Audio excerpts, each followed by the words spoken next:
Hey, Gwenters, and welcome back for another episode of Gone Gwenting. Because we're into another week, I got a little bit behind last week with some personal stuff, so you're seeing Scoia'tael coming out a little bit later than I would have liked. But I also am going to cover that, if in case you chose Nilfgaard, I'm going to do a Nilfgaard deck as well for you to see that. And then we will do a Syndicate deck probably later this week or early next week. Basically, as you guys have known, I have tried to focus on not these new quests, but on the leader cards and showing you how you can build a deck that is fun to play with, that you can get some good wins using the leader card. Candidly, if I'm building the best deck from each of these decks, I think the only one so far where I really would always use the leader is Skellige. Everybody else, I could take them or leave them. Ethne, I think, is pretty good if you're building a deep nature card deck. Otherwise, I could take her or leave her. But I do think with this deck, Usurper Officer, you need Devotion to get him to his final play. I will say, if you want to build a deck that is not Devotion, I think you are probably fine to do that. This Agent boost is mediocre at best, in my opinion. You're often playing him as one of your final plays, just to keep your opponent guessing, but also because Nilfgaard is so centered around removal and then patient engines, so you really have to get them out early, and Usurper Officer just ends up getting played later. So I think you really could go for a neutral deck here. The real card that is some real points, though, is Fergus with the 3 spying procs instead of just the 1. That is really powerful. And then also, let's just pull it up here. The third one is Amnesty. If you have Devotion, you always trigger Conspiracy, so you don't need to proc the spying on the unit first in order to boost it when you steal it.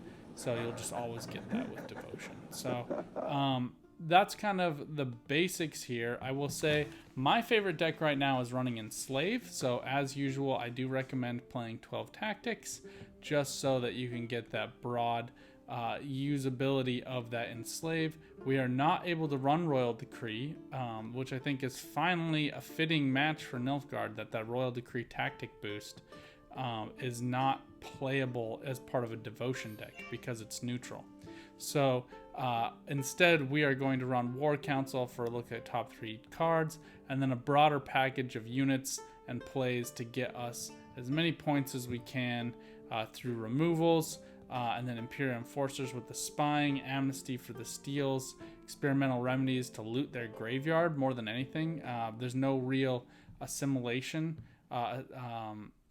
going on really with this deck, except for Mage Torturer. So I think the biggest thing is just focusing on stealing stuff from their graveyard, Great Swords being a primary target of that. So let's just jump right into a game.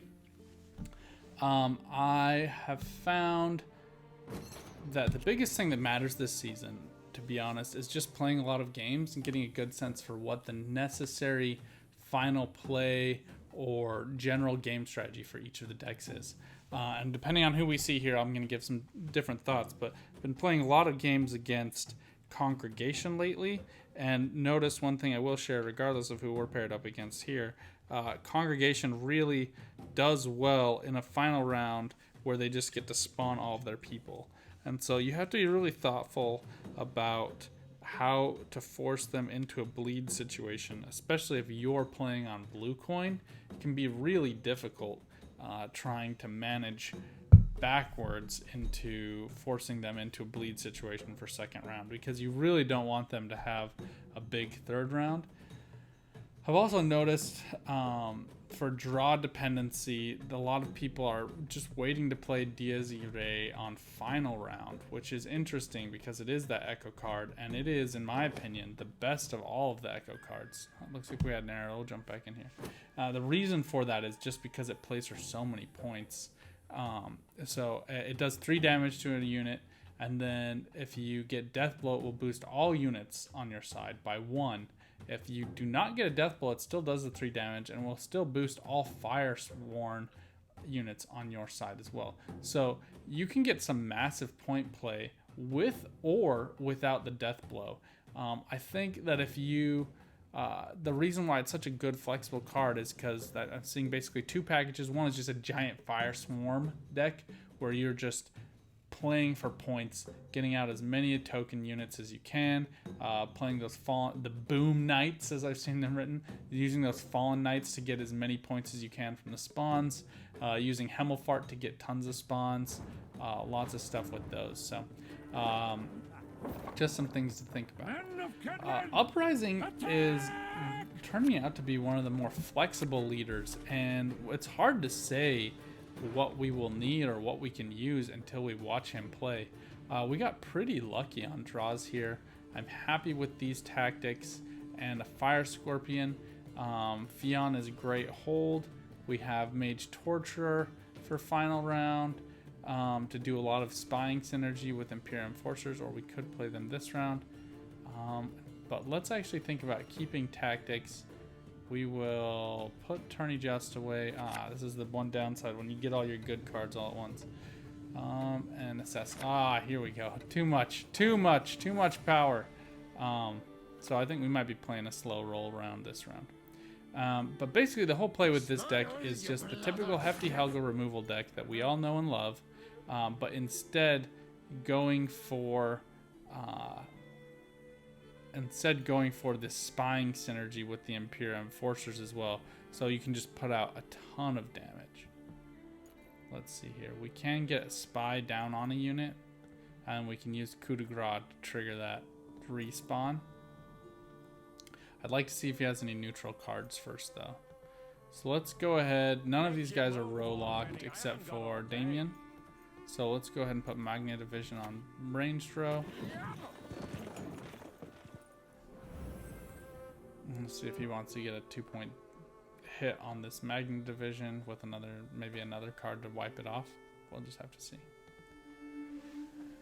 Whenever I see Magic Lamp, though, now instead of an Engineering Solution, though, it tells me that they're running a boost package, often with a Dahlia and also the Temerian Drummer.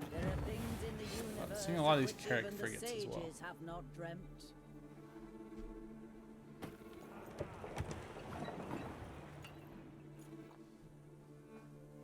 Adds to melee roll. We do have a soldier and Imperial Enforcers.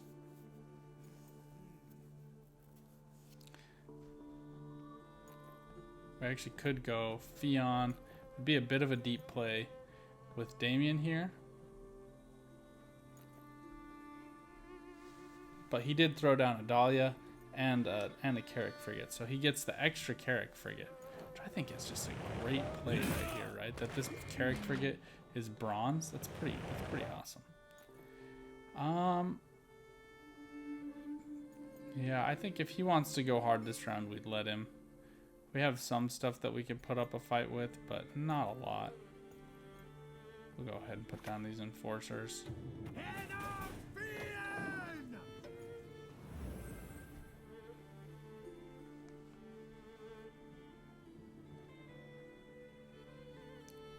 An Adalia early play tells me that he has what he wants for his Drog, if that's what he's going to play in final round.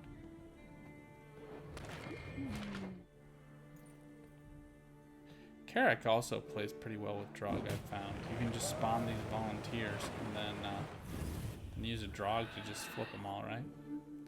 The only problem is it gets in the way of Drog, so it won't change. But you can actually just keep playing these volunteers as your own units get wiped off, so that can be fun.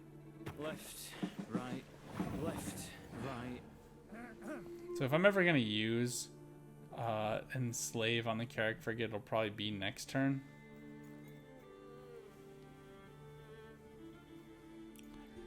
And I think we might actually do that. I don't hate what we have. I mean, we miss out on a tactic play, but we have enough tactics going forward that I don't mind that so much. We can actually just here. Instead, though, go for Mage Torturer. Gotta make sure to play it so that the Carrick Frigate will still come down to the right side, though.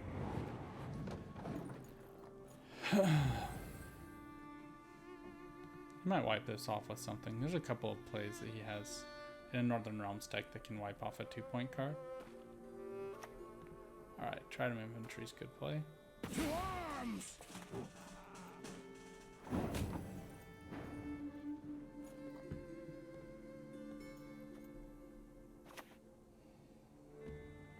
We'll go ahead and steal this. Because why not? Again and again and again. And I think we're just playing on red coin here, so I think we just wait and see what he does. We can steal that Carrick Frigate if we want to. I'm thinking we might wait.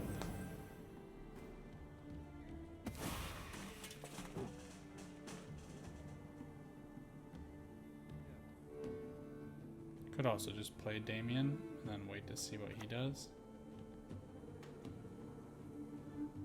The realm of the living severs your chain. Heller is abandoned an now in interesting mortal play stain. in that regard.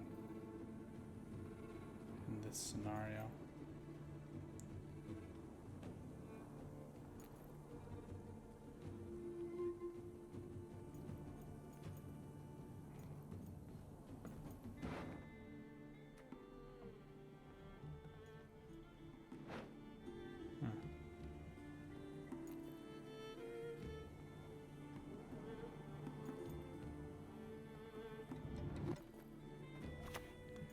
Yeah, he hasn't shown me that he wants to do anything with removal, so I anticipate he might pass.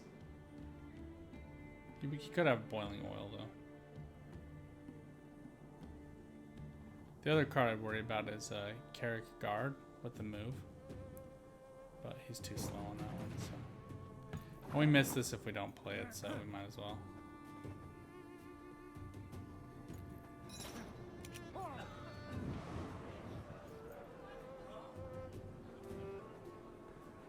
I'm actually just going to play a Sport Council card. Well, no, I want to keep the tactic. Oh no, I'd rather keep Fion. Even Fire Scorpion. Nah, we'll keep it. We'll keep it. It's another tactic card we can play later on, right? So. We did play on red coin. We didn't keep up in points, so we can't bleed him as well, but I am happy with this package. The Helga package is just really difficult for Northern Realms to get through and around. Main reason for that just being it has the shield, right? So there's not much they can do to get rid of that in the very first play I make, which is probably what my goal would be. He does have a dead Temerian drummer. Also a Trident Infantry here, so I probably want to keep both of those. Tourney Joust is decent removal and an excellent boost card. These two, though, are I can steal his Trident Infantry and his Temerian drummer, which just makes me feel a little bit dirty inside, but I mean, you gotta do it. So many passive points. And it's also 2 more damage each for Helga, so. Cards I would really like to get. Bribery's always good. Fergus is going to be a ton of points for us if we can also get Imperial Enforcers, but without them, it's kind of mediocre. Treason is good, and Bribery is probably great, especially just to see what he has. Donamir is probably my biggest fear.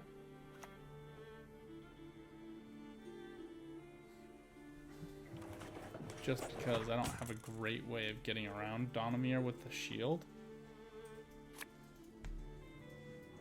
But not the end of my world. Not the end of my world.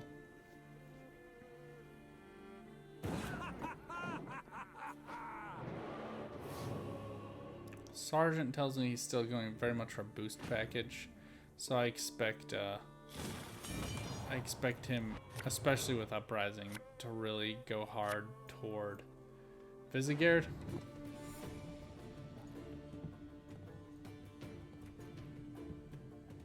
Spying for Mage Torture, it really isn't as valuable this round, especially since I have Fergus. The Amnesty is going to be really good. With the targeted damage from Hefty Helga, Tourney Joust also wouldn't be as good, but for my fear of Donamir. But I really would rather have Bribery, Treason, basically anything. And another Amnesty is definitely worthwhile. So I will need to get some units whittled down to 3 points, I think, but it shouldn't be too much of a problem. No audiences. Start today. Alright, we'll go Helga, and I think we're gonna play melee row this round. Not really any specific reason for that, but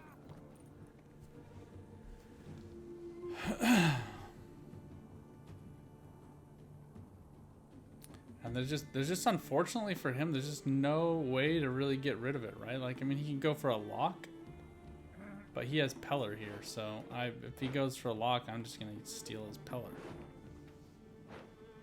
That would be the really only thing that I can think of that could really get rid of this card. The only other one I could think of is a Triss grab.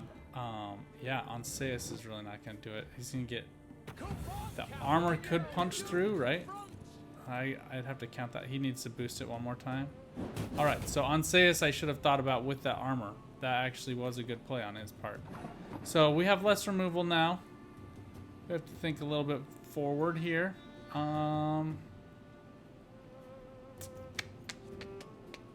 I was talking a big game, and now I don't have anything to put up for it, right? Lieutenant Fly with his scouts. I think Joachim is almost certainly going to play that Imperial Enforcer. If not, it will be Fire Scorpion. I guess the mage isn't disloyal, right? So, I shall flog them into but these guys are going to play for enough damage for me. We're already tied up in points. Plus, I get Death Blow here with Coup de Grace. And if I get this Fire Scorpion out there with 11 points, then we're just gonna rock and roll till the day is done, right? So, unfortunate loss for Helga, but he did have to play this on Seius pretty early. He could have Viraxis and get him back out there again. Use that leader, use that ability to refresh his ability on that one. Now, Carrick Frigate gets boosted to 7. Now we can steal it this turn, actually. But I think more fun.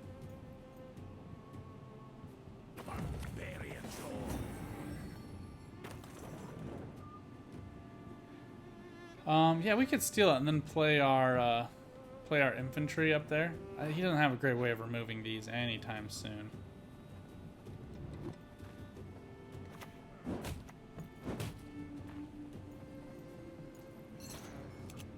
That just I mean, this range roll will just be our passive point generation with our Trident Infantry and Temerian Drummer.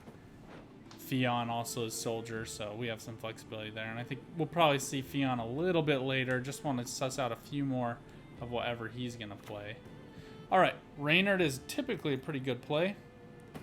I would really like to have Reynard. This is one tactic, so I'm only going to get him down to 4.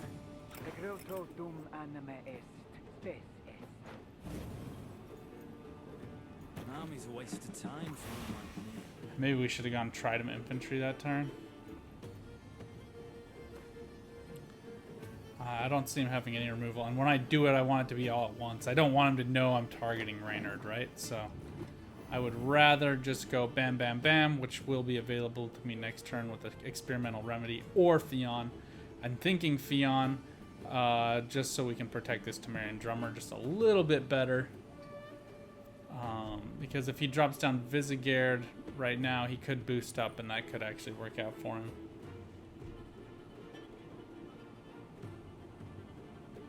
And he could remove this Temerian Drummer, so just put that out of his reach. And Theon comes with that battle preparation tactic. That's why he plays so well with this Helga deck. To protect Helga, but also to get these Fire Scorpions and Helga even more damage. Alright, Carrick Frigate's a bit of a slow play in my opinion here. He does get it boosted, which does work for him.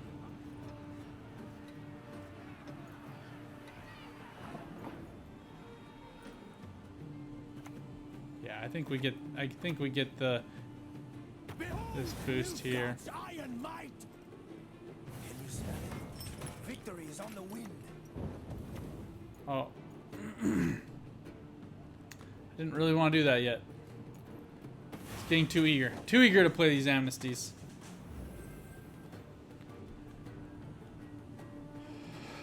Yeah, I think I definitely want to get Raynor just so he stops getting those boosts. But if we need, we can play Fergus, which will load 3 bullets into the chamber of this Imperial Enforcer. Bloody Baron is a great play here. And maybe we should stay. Alright, so I only have 2 damage here, so that's not going to be enough. He could get a reset on one of these units. Yeah, I think we steal his Reynard first.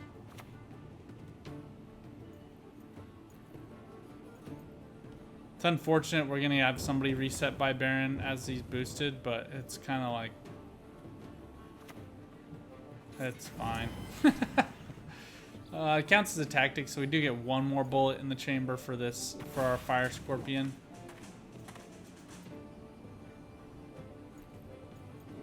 I think we steal this other Carrack frigate, maybe.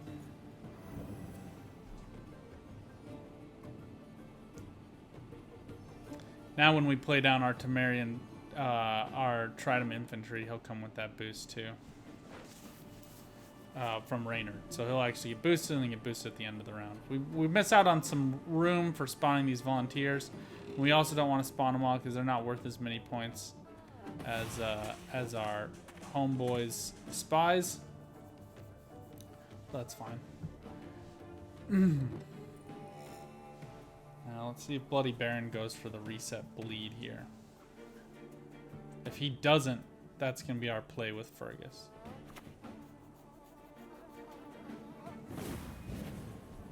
If he does, I think we'll probably target this new Carrack frigate. Oh, bad choice.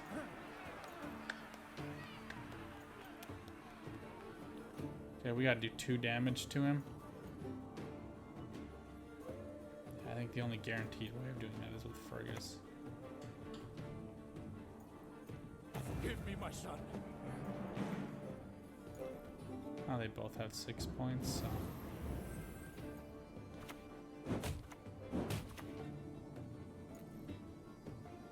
you can still boost up 1 more.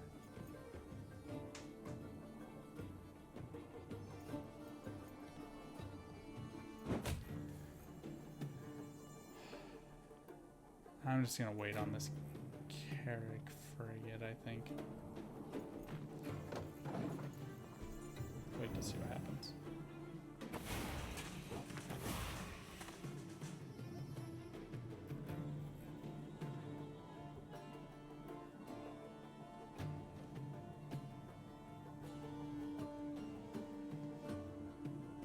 The Baron's still gonna reset for 8 points on either Enforcers or Fire Scorpion. So still a really good play. Could have Varaxis, which could cause problems with Onseus. But he's missing out on the per turn boost with Varaxis for all these soldiers. Although he's not playing any other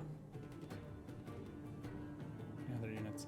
So this isn't so bad for us. I think maybe we'll go Usurper. I think he played his Peller, so he doesn't have another Purify, so he can't get rid of anything.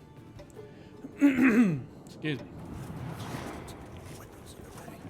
Varaxis could give this Bloody Baron a reset, though, so it is something to think about.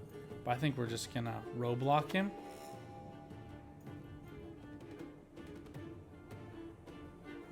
Maybe we go 1 more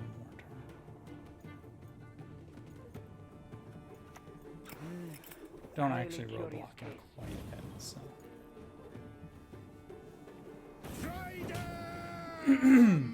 Excuse me.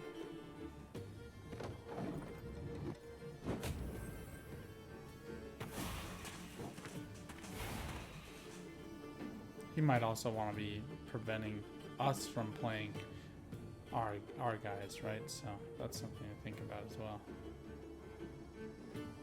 As soon as we play spying units, this Imperial Enforcer is going to get 2 more bullets in chamber, as long as he doesn't get removed. So here comes Lyrian Scytheman. I think we're probably going to see Vizigard. Oh, a Nearmancy. late play for an Airmancy. I think he probably would have preferred to see it over. Alright, I think Imperium Forces are gone for sure. Then maybe Reynard. Okay, there goes Reynard. Goodbye Enforcers. He has one major problem though.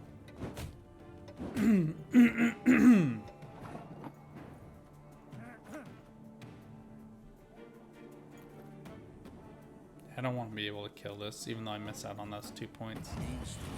But now he can't do anything. Unless he has like a... If he has like a bone talisman, then I want that. Yeah, he loses out on that card. I think he's probably just praying that he still gets enough points.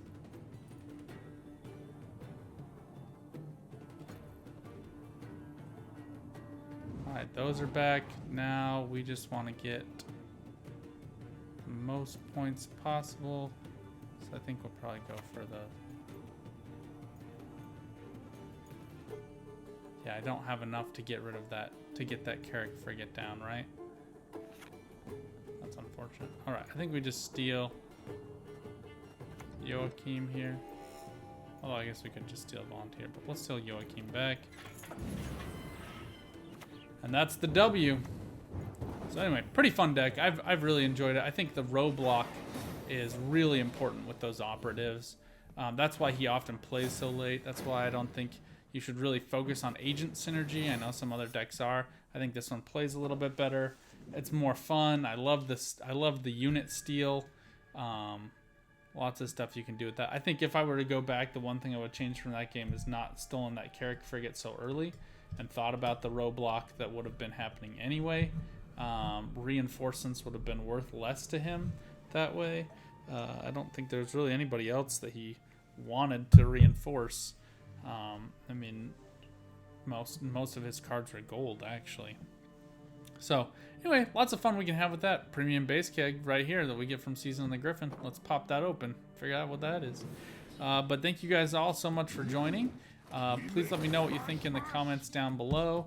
Obviously, I know we're not all the biggest lovers. Oh, look, On a Stringer is a premium card. I've been waiting forever for that. But it can be a ton of fun, and you know, Gwent should be about fun times for all of us.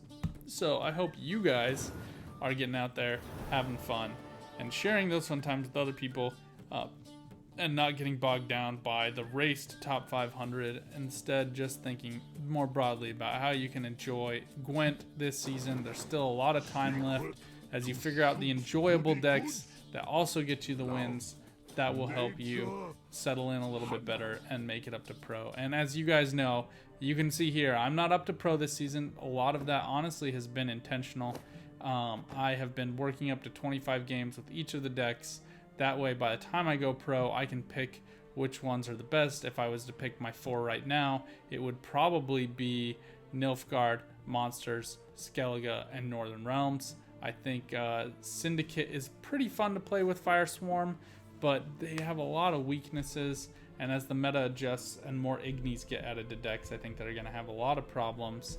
I think Igni is the card that's missing from most decks, in my opinion, as well as Squirrel. But that's my thoughts. Take it or leave it, and I will see you guys next time.